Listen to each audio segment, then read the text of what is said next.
Sí, sí, estoy grabando. Entonces, lo que habíamos estado hablando, ¿no es cierto? Que Jesús había atado a este hombre fuerte y luego lo que había hecho, ¿no es cierto?, con respecto a esto, era liberar a las naciones para que pudieran ya no estar bajo el yugo o el reinado de Satanás y pudiesen acceder también al evangelio del reino de los cielos, ¿ya? Pudiesen ser sanados, pudiesen ser libertados, y así Jesús, ¿no es cierto?, o el reino de los cielos estaba quitándole los bienes a este hombre fuerte que pertenecía o que tenía que ver con el reino de Satanás, donde decía que un reino no podía ser dividido, sino que porque no prosperaba. Y lo que realmente estaba pasando era que el reino de los cielos estaba derrotando y sigue derrotando al reino de el diablo. Y ya hoy día, ¿no es cierto?, empezamos a ver lo que es de Mateo 31, que es, bueno, este pecado imperdonable.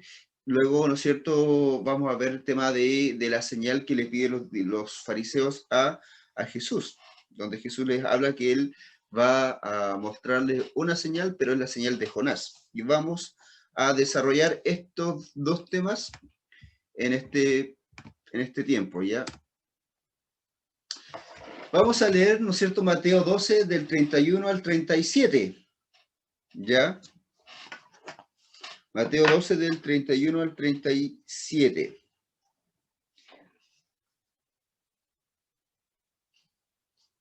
Dice así: por tanto os digo, todo pecado y blasfemia será perdonado a los hombres, mas la blasfemia contra el Espíritu no les será perdonada. A cualquiera que dijere alguna palabra contra el Hijo del Hombre, le será perdonado. Pero al que hable contra el Espíritu Santo, no le será perdonado ni en este siglo ni en el venidero. O haced el árbol bueno y su fruto bueno, o haced el árbol malo y su fruto malo. Porque por el fruto se conoce al árbol.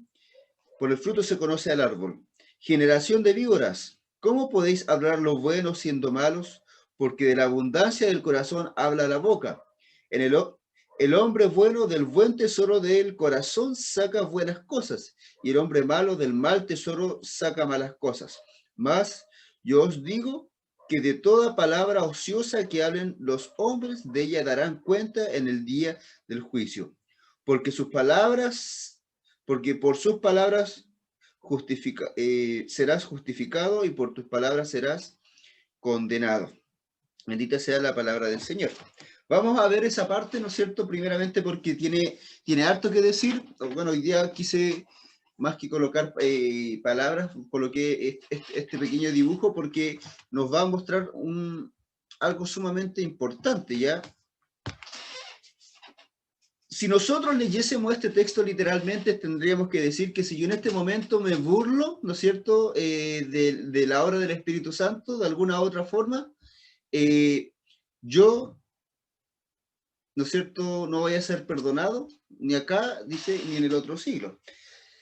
Vamos a lograr entender qué está pasando y qué quiere decir esto de acuerdo al contexto, ¿ya? El contexto en el que estamos hablando, recordemos que Jesús estando frente a los fariseos, donde Jesús sana a una persona y los fariseos le está diciendo, ¿no es cierto?, recordando lo que dije recién, que él sana a las personas o liberta a las personas, ¿no es cierto?, del demonio por el cebú, ¿ya? Y tenemos que volver a ese tema porque desde ahí sale la conversación y desde ahí continúa la conversación, ¿ya? Jesús está diciendo al final, ¿no es cierto?, que a causa de que los fariseos están blasfemando contra él, es que Jesús también está diciendo esta parte, ¿no es cierto?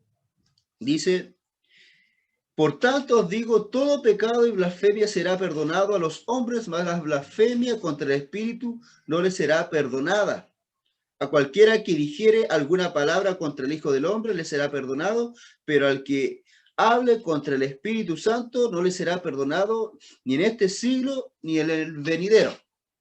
Le está diciendo Jesús a los fariseos, ¿ya?, que estaban diciendo de él mismo, ¿no es cierto?, que él saca a los espíritus, ¿no es cierto?, por Belcebú, ¿ya? Sabemos nosotros que Jesús sacaba los espíritus, ¿no es cierto?, por el Señor, por Dios, por el Padre, sacaba los espíritus por la voluntad de Dios, como señal para los judíos de la obra de Dios y del reino de los cielos. Eso es lo que debemos entender. Cuando nosotros nos damos cuenta de esto, entonces decimos, ¿pero cómo? ¿Cómo podemos entender este texto de la forma que lo está diciendo? Porque acá dice que cualquiera que blasfeme contra el Espíritu Santo, ¿no es cierto?, no será perdonado, pero y aunque blasfemara, ¿no es cierto?, contra el Hijo del Hombre, eso no importa tanto, pero si blasfema por el Espíritu Santo, sí. Y es que Jesús se está refiriendo claramente a que la obra que Él está haciendo, hermanos, no la hace solo, ¿ya? Sabemos que Jesús es Dios, sabemos que es plenamente Dios, pero también es plenamente humano. Por eso Él se hacía llamar así el Hijo del Hombre. Pero, hermanos, de acuerdo a las otras,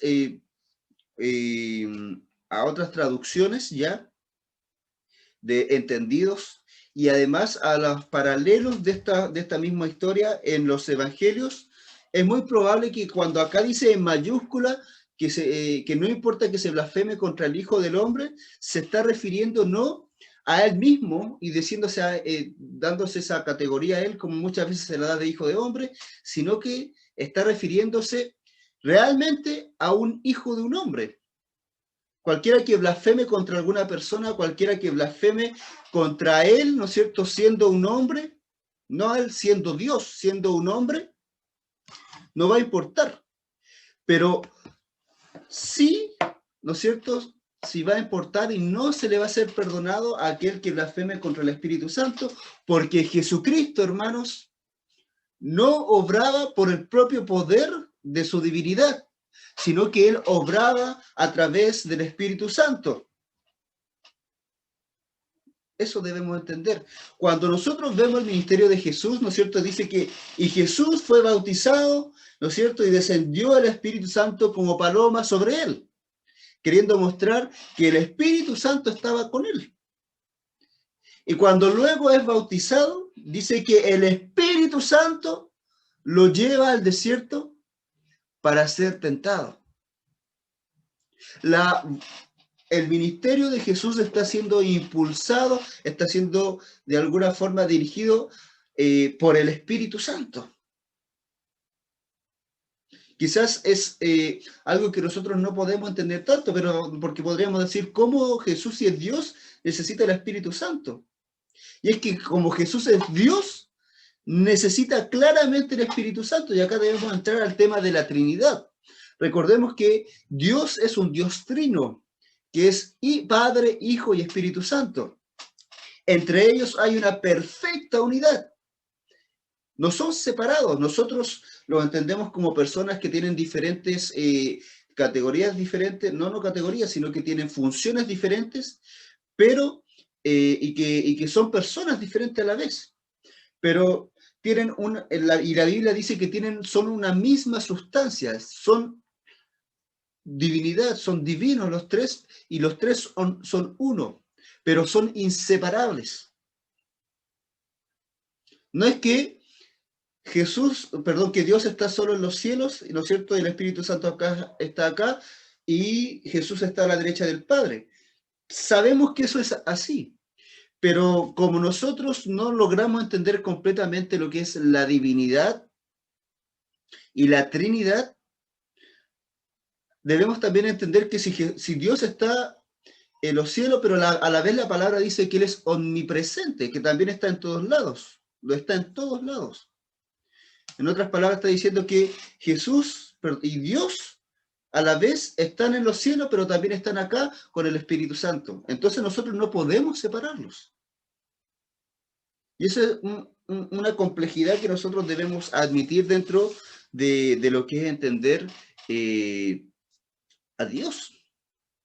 Y cuando nosotros llegamos a entender esto, debemos entender que entonces Jesús sí va obrando y está obrando a través del Espíritu Santo.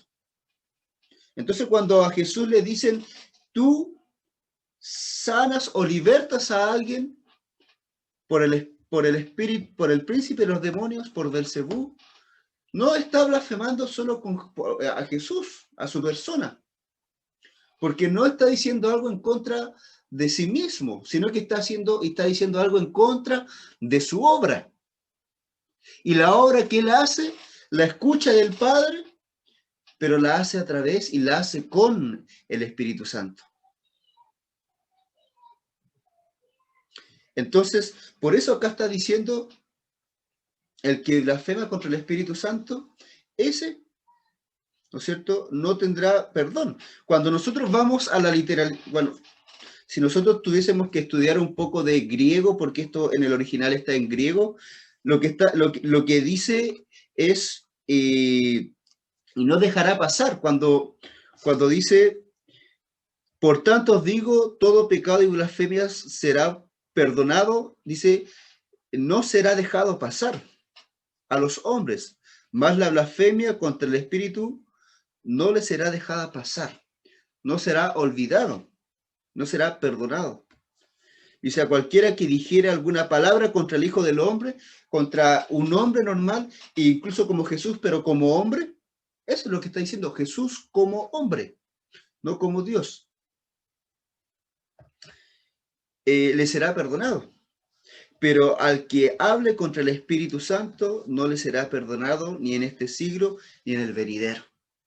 Y cuando hablamos del Espíritu Santo, no hablamos de la persona del Espíritu Santo, porque la gente que no conoce a Dios y que no conoce al Espíritu Santo no va a hablar acerca del Espíritu como persona, sino que va a hablar de la obra del Espíritu, como los fariseos, ¿no es cierto?, estaban hablando de esta liberación que hizo Jesús, que es obra del Espíritu, que es obra de Dios. Cuando hablamos de la obra del Espíritu, estamos diciendo que es la obra de Dios.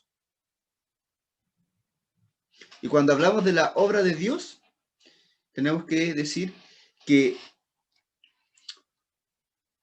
no se trata de este texto solo de la palabra, de blasfemar como una palabra. Y lo vamos a ver con los textos de abajo. Los textos de abajo dicen lo siguiente: o haced el árbol bueno y su fruto bueno, o haced el árbol malo y su fruto malo, porque por el fruto se conocerá el árbol. Generación de víboras, ¿cómo podéis hablar los buenos siendo malos? ¿Cómo de la abundancia del corazón habla la boca?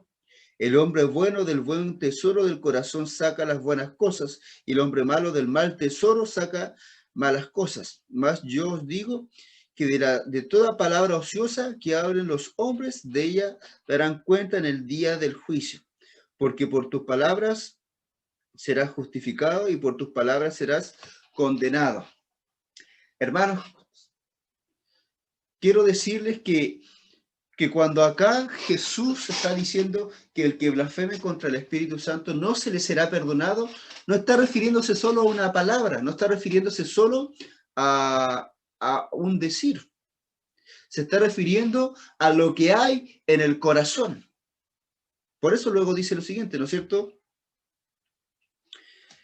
Por eso dice, o el árbol bueno y su, ¿no es cierto? Que el árbol bueno va a dar un fruto bueno y un árbol malo da un fruto malo. Dice el 35, y el hombre bueno del buen tesoro del corazón saca buenas cosas, y el hombre malo del mal tesoro de su corazón saca malas cosas. Más yo digo que toda palabra ociosa que hablen los hombres, toda palabra, y a eso se está refiriendo Jesús, que las cosas, y la palabra dice, ¿no es cierto?, que de la abundancia del corazón el hombre habla, habla la boca. Entonces, cuando acá Jesús está refiriéndose a la blasfemia del Espíritu Santo, se refiere no tanto a lo que sale de su boca como tal, como hecho de lo que tú hablaste, sino de lo que está en tu corazón y que por ende va sí o sí vas a expresar. Entonces acá el pecado imperdonable, que es nombrado como la blasfemia del Espíritu Santo, se refiere principalmente, hermanos, al rechazo en el corazón de Dios, que es expresado en palabras o expresado de alguna forma. Los fariseos, hermanos, lamentablemente expresaron su rechazo a Dios. Si ustedes se fijan en las escrituras, se fijan en los evangelios, al principio los fariseos hacían preguntas capciosas a Jesús. Decían, y trataban ¿no es cierto?, de colocarlo en jaque. ¿No es cierto? Había una mujer que era adúltera, le dice esta mujer, la pillamos engañando a su marido, ¿qué hay que hacer con ella? Y le preguntaban a ver qué decía Jesús. Pero ya había pasado un tiempo donde Jesús había tenido este encuentro con los fariseos. Y los fariseos ya no solo estaban haciendo preguntas, sino que en este texto están rechazando en pleno a Jesucristo. Pero no es que estén rechazando a Jesús, no es que estén rechazando, dice acá, al Hijo del Hombre. Podrían blasfemar contra el Hijo del Hombre hablando de Jesús como ser humano. Pero lo que realmente por detrás estaban rechazando era la obra de Dios, de Jesús siendo Dios, del Espíritu Santo y del Padre. Y el rechazar la obra de ellos, blasfemar significa, ¿no es cierto?, atribuirle, en este caso estaban atribuyéndole al diablo, a Beelzebú, a los demonios, la obra de Dios. Pero eso era por lo que había en el corazón. Entonces el pecado imperdonable, hermanos, es rechazar a Dios. Y ese pecado no será perdonado en este siglo ni en el venidero. Y eso quiere decir, no será perdonado en este mundo, en esta era, no será perdonado en esta sociedad, ¿no es cierto?, en este reino en el que estamos, en esta vida, y tampoco en la siguiente. Porque llanamente está hablando de que estas personas, en su manifiesto de blasfemar en contra del Espíritu Santo, en contra de la obra de Dios, están llanamente negando a Dios, negando el deseo de buscar al Señor, negando el hecho de aceptar a Jesucristo como Señor y Salvador. Y sabemos que la única forma de que nuestros pecados sean perdonados, de ser libres, de ser salvados, es todo lo contrario. ¿No es cierto? Yendo a Jesús, yendo a Jesús, ¿no es cierto? Aceptando a Jesús, abrazando a Jesús. Por eso si nosotros leemos el 30, el versículo 30, vamos a entender todo lo que dice. El 30 dice, el que no es conmigo, contra mí es Jesús hablando. Y el que conmigo no recoge, porque Jesús está recogiendo. Entonces, de nuevo, el que no es conmigo, contra mí es, y el que conmigo no recoge, desparrama, ¿no es cierto? Desparramar era lo contrario a recoger. Y dice, y el 31, por tanto os digo, a causa de lo que dijo recién, el que no está conmigo está contra mí, el que no recoge desparrama. Entonces dice, entonces digo, todo pecado y blasfemia será perdonado por los hombres, mas la blasfemia contra el Espíritu Santo no le será perdonada. Mis hermanos, quedan unos segundos, así que en cualquier momento va a terminarse la grabación y ahí vamos a seguir, ¿ya? Pero lo que yo quiero decirles es que la blasfemia del Espíritu Santo no tiene que ver con un hecho aislado de decir, hablé mal de la obra de Dios. Tiene que ver con el corazón y la disposición del corazón de rechazar a Dios mismo como una condición, no como un momento, como la condición de aquel que rechaza a Dios desde su corazón, desde su ser mismo, que es todo lo contrario que lo que Jesús está buscando. Así que por eso dice, más yo os digo que toda palabra ociosa que hablan los hombres, de ellas darán cuenta en el día del juicio. Y es que como Mateo está siendo escrito para los judíos tenían o tienen la percepción de que lo que hay dentro se tiene que expresar de alguna forma, ¿no es cierto? Cuando estaban tristes, ellos se echaban ceniza, rasgaban sus vestiduras cuando había aflicción.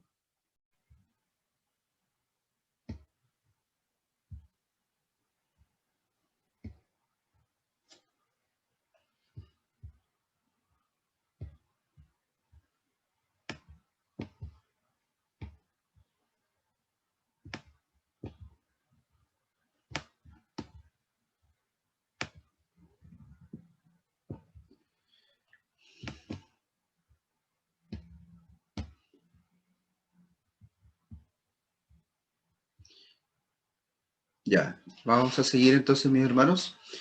Y como... Espérenme un poquito.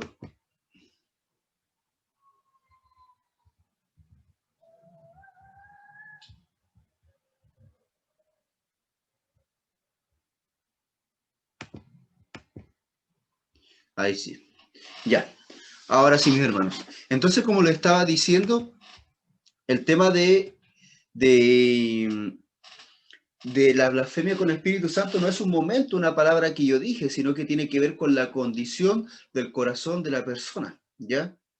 Entonces la blasfemia va a ser el hecho visible de, de cómo realmente nosotros estamos mirando la obra de Dios. Si la hemos abrazado, ¿no es cierto? No vamos a blasfemar, no va, sino que la vamos a abrazar y vamos a bendecir la obra de Dios. Cuando nosotros vemos que el Señor hace una obra, eh, nosotros nos agradamos. Pero alguien que no conoce al Señor, ¿no es cierto?, ve algo que viene de parte de Dios y lo aborrece, lo rechaza. ¿Ya? Y la blasfemia tiene que ver, ¿no es cierto?, con el rechazo a Dios. Recordemos, hermanos, que no hay no hay nada que el Señor, ¿no es cierto?, a través de la cruz no pueda perdonar. Cuando lo abrazamos, como cuando lo hemos aceptado. Pero la condición es aceptarlo, abrazarlo, acercarnos a Él. Por eso este es el pecado imperdonable, porque la blasfemia contra el Espíritu Santo, contra la obra del Espíritu Santo, tiene directa condición con haber rechazado a Jesús. Y los fariseos habían rechazado desde mucho antes a Jesús, donde hacían preguntas capciosas para preguntarle, ¿no es cierto?, para pillarlo, pero ahora ya abiertamente, ¿no es cierto?, no simplemente sabiendo que, ¿no es cierto?, el Señor conocía el corazón de los fariseos y sabía que le preguntaban no con el hecho de querer aprender, sino que para pillarle, porque ya su corazón estaba en contra de Dios. Pero ya un punto, ¿no es cierto?, acá en el Evangelio de Mateo, en el capítulo 12, donde ya los fariseos expresan de voz, con su boca, su rechazo a la obra de Dios. Y de eso se trata. Por eso el 36 dice, más os digo que toda palabra ociosa que hablen los hombres, de ella darán cuenta en el día del juicio, porque por tus palabras serás justificado y por tus palabras serás condenado. Y no se refiere que por lo que hablemos el Señor nos va a condenar o por lo que hablemos nos vamos a salvar. No. Recordemos que la salvación viene por la fe en Jesucristo. Pero como acá estamos en un contexto judío, las palabras tenían mucha importancia y lo que tú decías tenía que ver con quién eras tú. Entonces lo que tú decías era lo que tú eras. Por tus palabras serás condenado. Entonces lo que tú eras se reflejaba por tus palabras. Si tú eras, ¿no es cierto?, alguien que había rechazado a Dios, tus palabras lo iban a mostrar. Y en este tiempo es igual.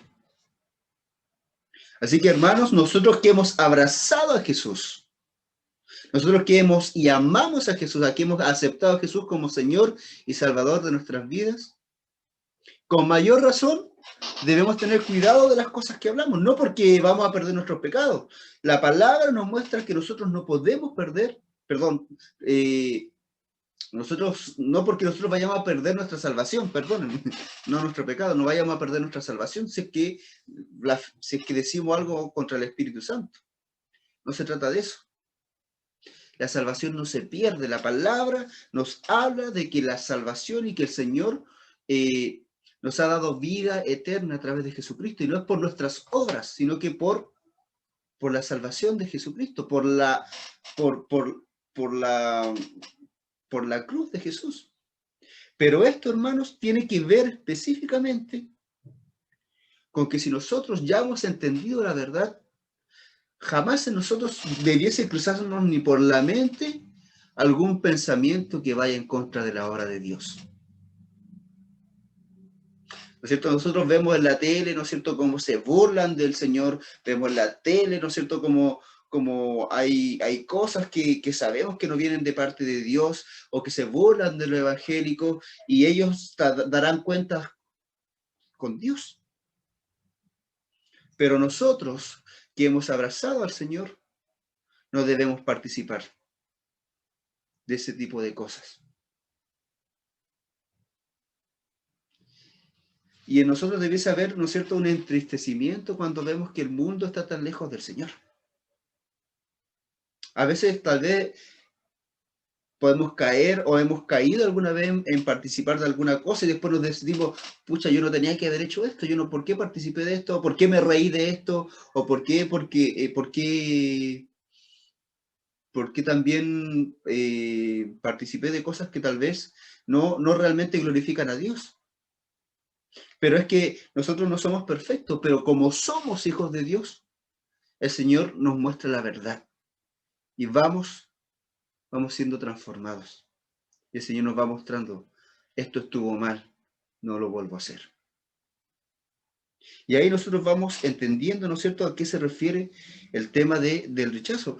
Esta parte de la blasfemia contra el Espíritu Santo no es un hecho aislado de una persona, sino que es lo que hay realmente en el corazón de alguien que ha rechazado ya tajantemente al Señor. Pero si seguimos, ¿no es cierto? Y es por eso que yo puse en la imagen dos personas porque dos personas pueden ver el mismo hecho de formas diferentes. Dos personas pueden ver la misma voluntad de Dios, la misma obra de Dios maravillosa, ¿no es cierto? Sanando, restaurando la vida de alguien, pero a una le repugna porque está lejos de Dios y otro glorifica a Dios y se goza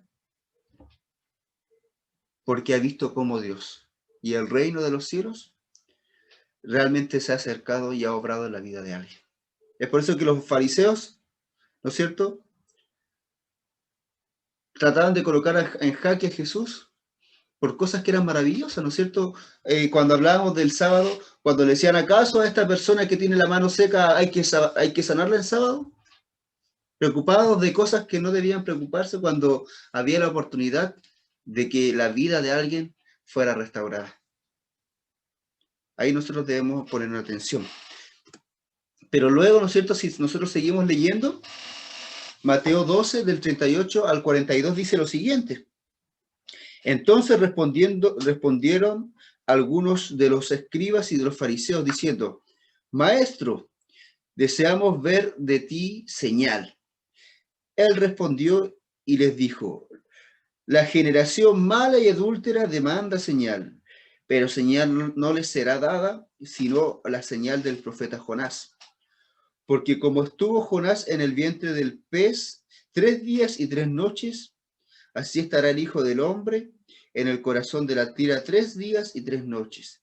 Los hombres de Nínive se levantarán en el juicio con esta generación y la condenarán, porque ellos se arrepintieron a la predicación de Jonás. Y he aquí, más que Jonás en este lugar. La reina del... me equivoqué acá al colocar, no era hasta el 42, era hasta el 40, sí, hasta el 42. La reina del sur se levantará en el juicio con esta generación y la condenará porque ella vino de los confines de la tierra para oír la sabiduría de Salomón. Y aquí más que Salomón en este lugar. Bendita sea la palabra del Señor. Vemos ahora, ¿no es cierto? El texto nos muestra claramente, hermanos, que la conversación que estaban teniendo los fariseos con Jesús no se había terminado, porque no dice, no hay ninguna palabra que nos diga que hay un cambio de escenario o un cambio de tiempo, sino que el verso 38 nos dice, entonces respondieron algunos de los escribas y los fariseos diciendo, a todo lo que Jesús había dicho anteriormente, los fariseos y los escribas entonces respondieron. Sigue la conversación. Y dice lo siguiente, ¿no es cierto? Maestro, deseamos ver de ti señal.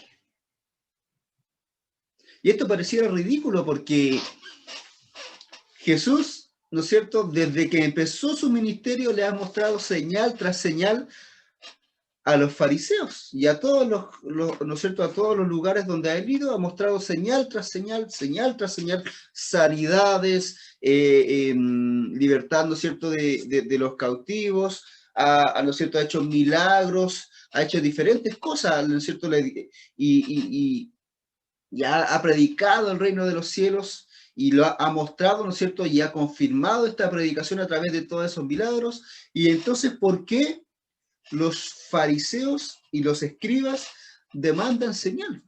¿Por qué les dicen, muéstranos una señal?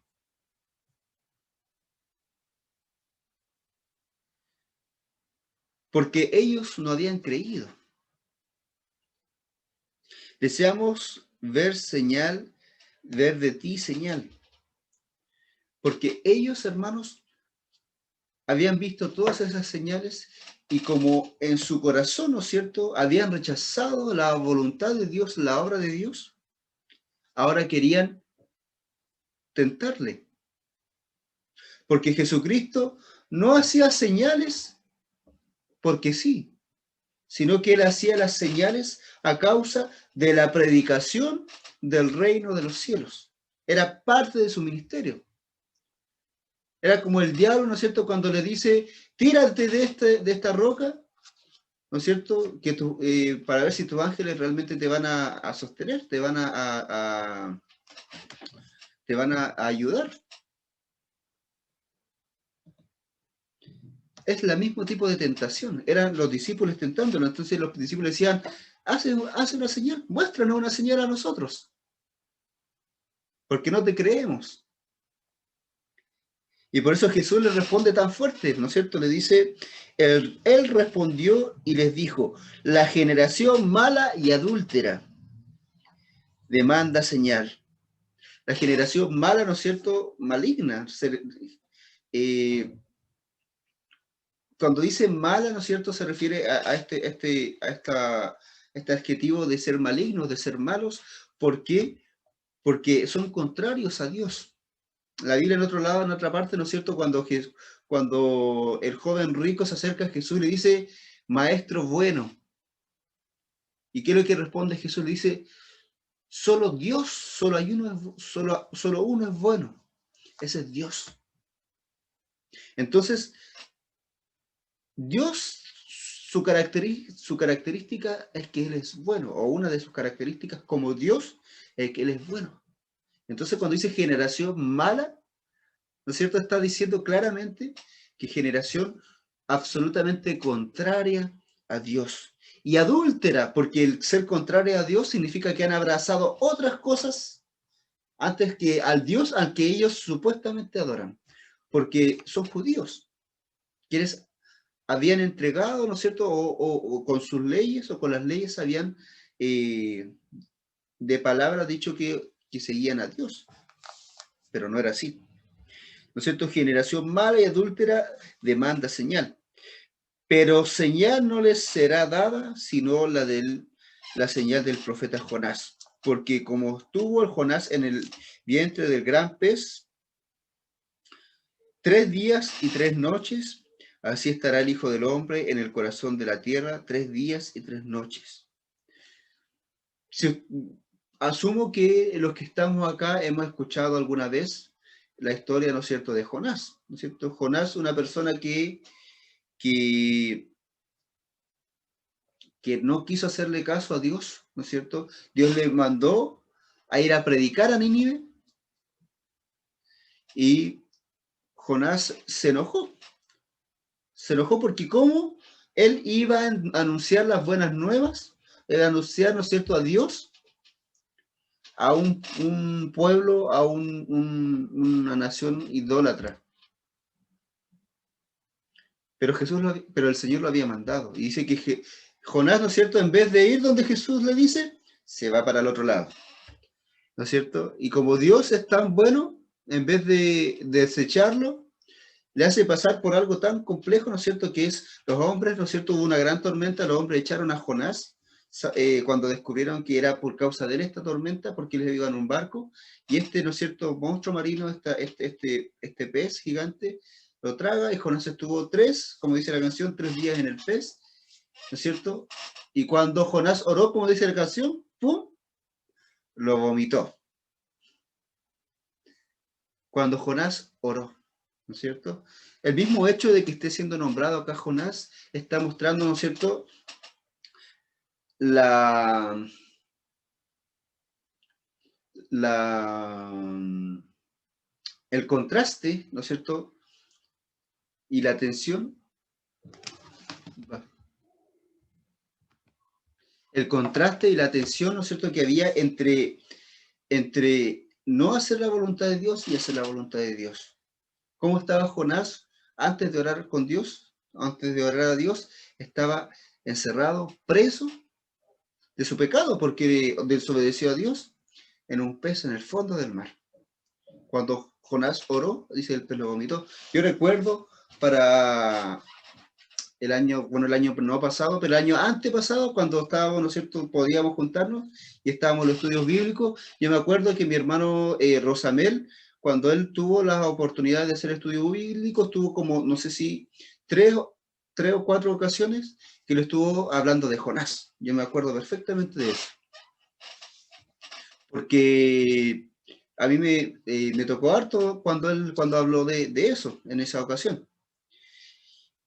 Y el tema, hermanos, es que el hecho de Jonás, ¿no es cierto?, la señal de Jonás tiene que ver con el hecho de que Jesús no les va a mostrar una señal que ellos querían por su propio deseo de recibir una señal, sino que Jesús iba a seguir haciendo la voluntad de Dios y les iba a mostrar la señal más grande que el Señor le iba a demandar, que era, ¿no es cierto?, que al igual que Jonás, que estuvo 3 días en el pez, ¿no es cierto?, dice el texto, al 40, porque como estuvo Jonás en el vientre del pez 3 días y 3 noches, así estará el Hijo del Hombre en el corazón de la tierra 3 días y 3 noches.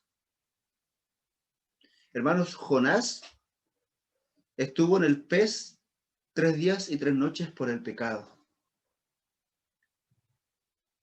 Y Jesús estuvo 3 días y 3 noches por el pecado, pero no por su pecado, sino que por el pecado de la humanidad. Esa es la señal. La señal de Jesús no es simplemente el hecho de haber muerto en una cruz, porque muchos, miles, murieron en una cruz en ese tiempo. La señal de Jesús es que Él murió y estuvo 3 días y 3 noches por el pecado, pero el pecado de la humanidad. Esa es la gran señal y ese es el gran milagro que Dios hizo. Y lo interesante de esto es que al decir que estuvo 3 días y 3 noches bajo tierra, ¿no es cierto?, el Hijo del Hombre, ¿no es cierto?, y así estará el Hijo del Hombre en el corazón de la tierra 3 días y 3 noches. Y eso está hablando, ¿no es cierto?, de que este juicio, ¿no es cierto?, hacia Jesús por el pecado, porque dice la Biblia que le fue contado, ¿no es cierto?, y fue contado como pecado a él mismo, ¿no es cierto? Cuando dice, ¿no es cierto?, Jesús, Padre, ¿por qué me has abandonado? Cuando estaba a punto de morir, Jesús, es porque él estaba, ¿no es cierto?, cargando con el pecado de la humanidad de todos los tiempos.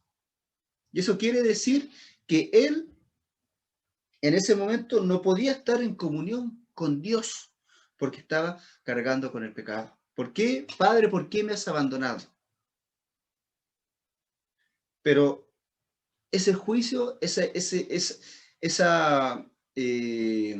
sacrificio que Jesús hizo, solo fue por 3 días y por 3 noches.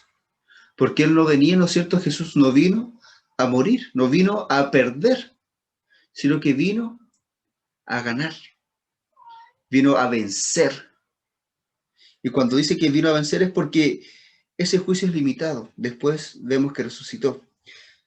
Después el 41 y el 42, ¿no es cierto?, nos habla de qué pasó con los hombres de Nínive. Ya que estamos hablando de Jonás, ¿no es cierto?, el 41 nos dice, los hombres de Nínive se levantarán en el juicio con esta generación y la condenarán porque ellos se arrepintieron a la predicación de Jonás. Y aquí, más que Jonás en este lugar.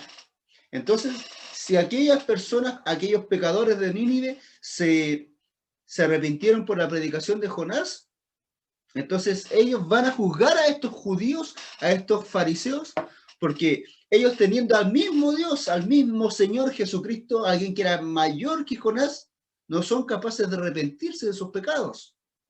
No son capaces desde su corazón arrepentirse para no blasfemar, ¿no es cierto?, contra el Espíritu Santo, para no decir las cosas que están diciendo, para no señalar a Jesús como aquel que era el príncipe de los demonios, aquel que quitaba o que liberaba a los demás por Belcebú. Entonces, aquellos que fueron de Nínive, como se arrepintieron en la predicación de Jonás, van a ser quienes van a juzgar a ellos. Y es que nosotros, los que aceptamos a Jesucristo, vamos a juzgar a los demás con el Señor. Y el 42 dice, la reina del sur se levantará en el juicio con esta generación y la condenará, porque ella vino de los confines de la tierra para oír la sabiduría de Salomón. Hermanos, ¿cuál será la sabiduría de Salomón? Y aquí más que Salomón en este lugar. Salomón, hermanos, ¿no es cierto? Si nosotros leemos Eclesiastés, si leemos, ¿cómo se llama el otro libro? Se me fue el nombre. Proverbios. Podemos darnos cuenta en los libros de sabiduría que Salomón no solo tenía sabiduría de este mundo, porque sí la tenía, sabiduría que el Señor le permitió para gobernar, pero la sabiduría que venía y que él tenía realmente era de parte de Dios. Y si la reina de Saba, ¿no es cierto?, vino a ver la grandeza, porque si nosotros vamos al Antiguo Testamento nos damos cuenta que vino a ver la grandeza del reinado de Salomón. Y incluso dice que se sorprendió de las vestiduras, no de Salomón, sino que de los sirvientes. Era tan grande el reinado de Salomón que hasta los sirvientes tenían, me imagino yo, que los mejores vestimentas. Y de eso se maravillaba la reina de Saba, que fue a ver.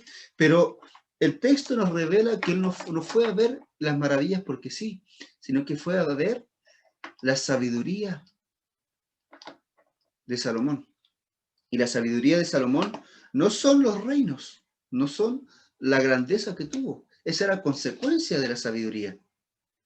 La sabiduría, ¿no es cierto? Y la palabra dice que el principio de la sabiduría es el temor al Señor, a Jehová.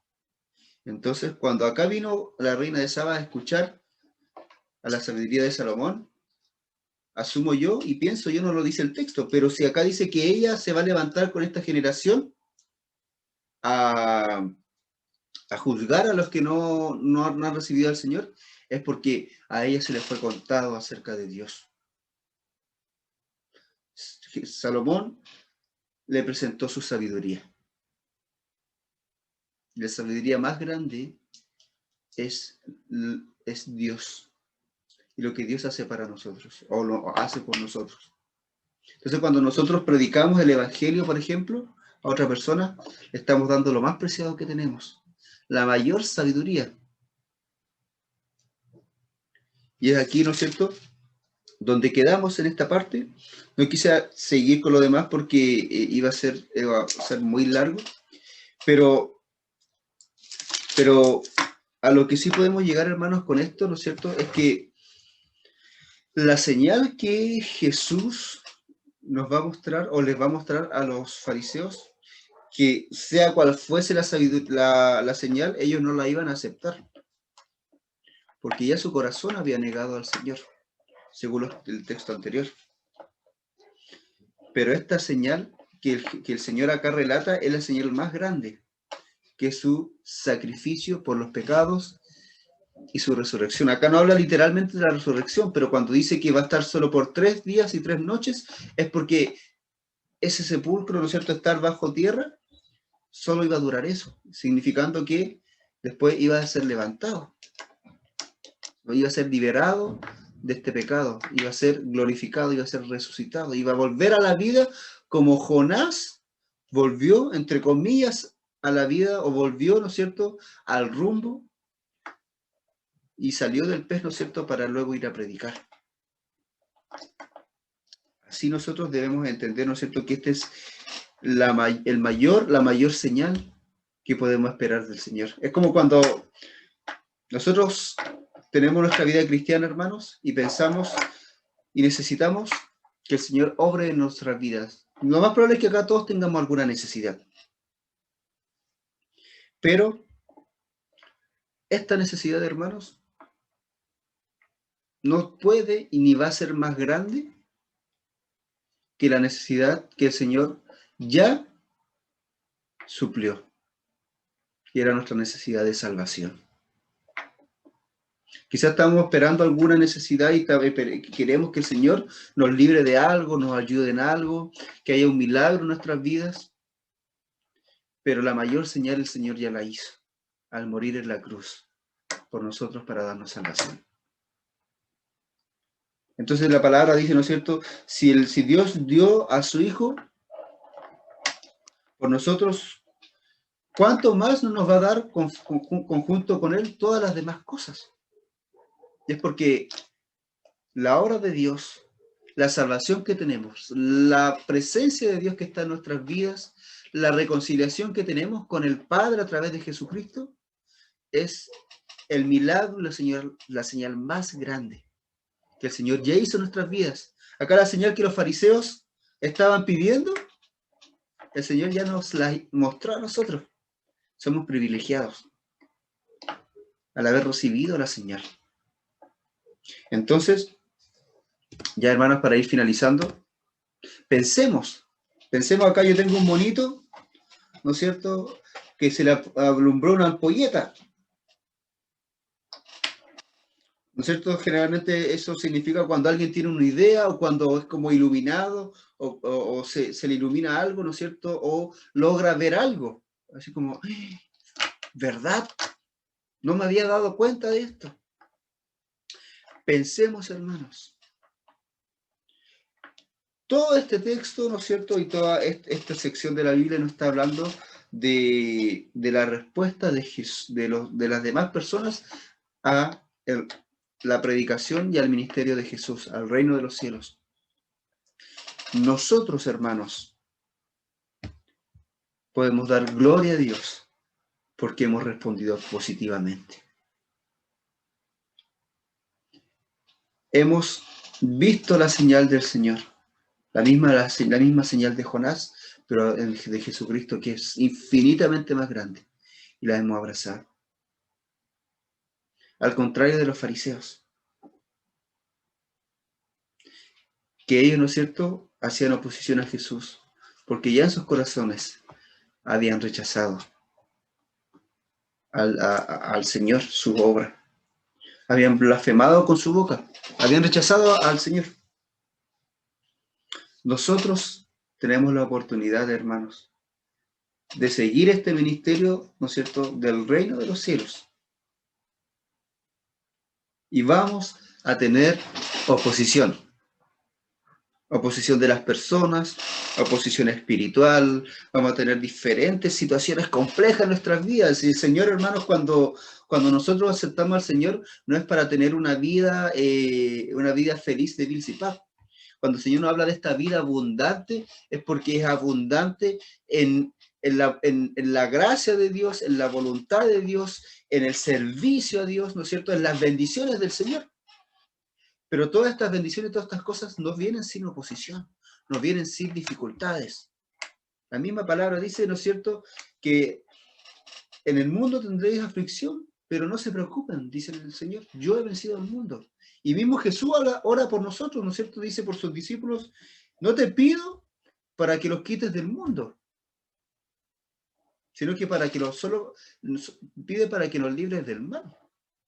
Pero cuando nos habla de que nos libre del mal, no se refiere a las dificultades que tenemos, sino que nos libre del maligno, del diablo, del pecado, de ese mal.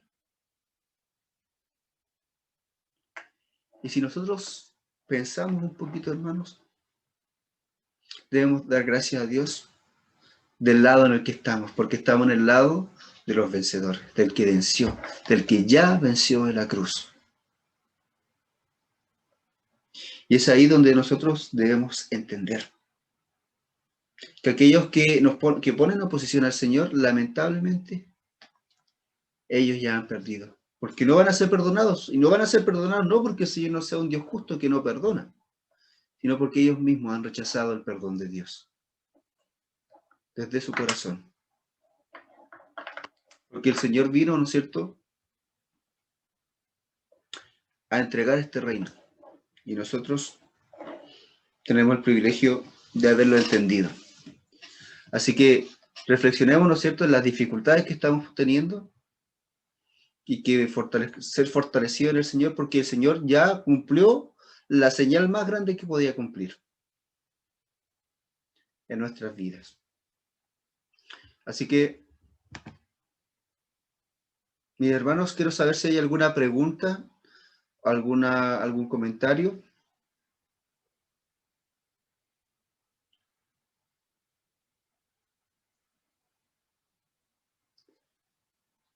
Solo quiero aclarar entonces que lo más controversial, ¿no es cierto?, era el tema de la blasfemia contra el Espíritu Santo. No es una obra, ¿no es cierto?, no se trata solo de hablar mal del Espíritu Santo como lo hicieron los fariseos en una ocasión, sino que es el fruto de un corazón que ha decidido rechazar a Dios. No es por la palabra en sí, sino por lo que representa esa palabra. Representa a la persona misma, ¿no es cierto?, que ha rechazado al Señor. De todo corazón lo ha rechazado. Ha rechazado la obra de Dios. El Espíritu Santo representa la obra de Dios. ¿Ya? Así que, hermanos, que el Señor les bendiga. Vamos a orar. Si es que no hay ninguna pregunta, ¿hay alguna pregunta? Entonces vamos a orar. Voy a hacer una pregunta, pero era de la semana pasada, a ver si se les quedó. ¿Alguien recuerda qué es lo que significa Belcebú?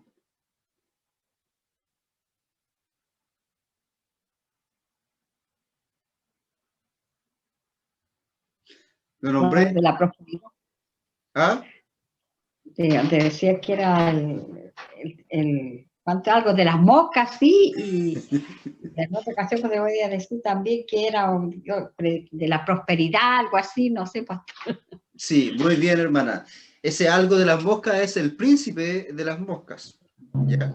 Lugar de desecho también decía. Sí, también, de desecho. A eso se refiere. La mosca representa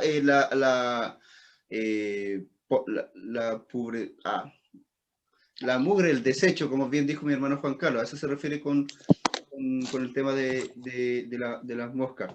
La putrefacción. Exacto, ¿no es cierto? De hecho, donde hay mosca, las moscas lo que hacen es apurar el proceso de descomposición de algún material.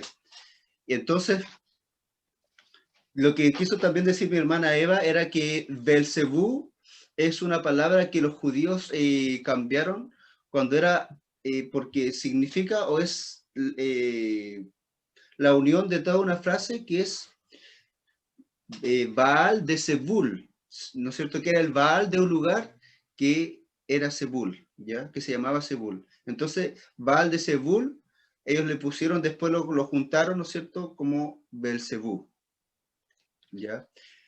Y bueno, ese es el origen de la palabra, pero lo que significa la palabra es lo anterior, ¿ya? Yo lo repetí ahora, por eso lo quise preguntar, ¿ya? Así que eso pues, mis hermanos. Yo veo a mi hermano Nicodemo que tiene la mano levantada virtualmente. No sé si habrá apretado sin querer o realmente quiere preguntar algo.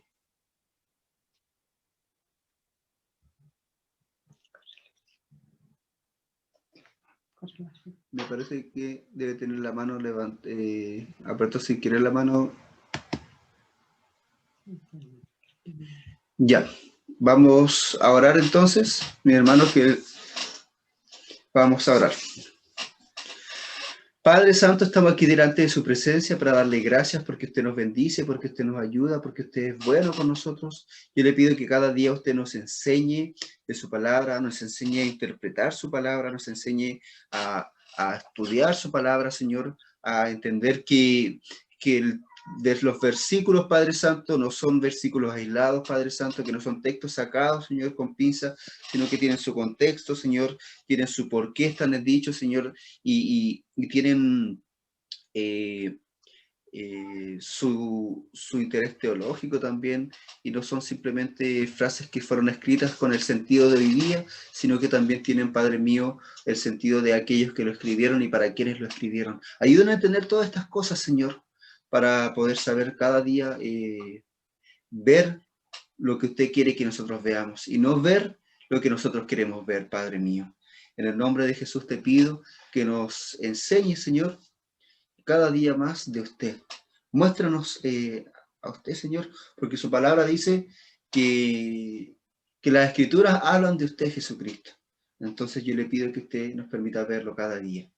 Y le pido, Señor, que nos ayude en esta ocasión a entender, Padre mío, los corazones, Padre mío, a ver a las personas y ver sus corazones, Señor, como aquellos no que rechazan a Jesús, Señor, porque simplemente son personas hostiles, sino porque realmente no le han conocido, Padre mío, o han rechazado el querer conocerle, Padre. Te pido por ellos para que tengas misericordia, Señor, y que de alguna forma, Padre mío, puedan abrazarle a usted. Pero le pido también por nosotros y le doy gracias por nosotros, porque sí le hemos abrazado, Señor. Le hemos reconocido, le hemos conocido, Señor, su gran señal, Padre mío, la señal de Jonás. Y le hemos aceptado porque usted ha hecho esa obra maravillosa. Sea usted glorificado, exaltado y bendecido. Bendiga a nuestras familias, bendiga a nuestra iglesia representada, bendíganos a nosotros, Señor, y le damos gracias por todo. En el nombre de Jesús, amén. Amén. Mis hermanos, que el Señor les bendiga. Nos estamos viendo la próxima semana. No nos estamos viendo la próxima semana porque yo me voy de vacaciones. Así que van a estar otras personas encargadas. Así que el Señor les bendiga. Que le vaya bien, pastor. Vamos a estar orando. Ahí, Bendiga, pastor. Bendiciones. bendiciones. Ahí desbloqueé los micrófonos por si quieren despedirse ustedes mismos. Así que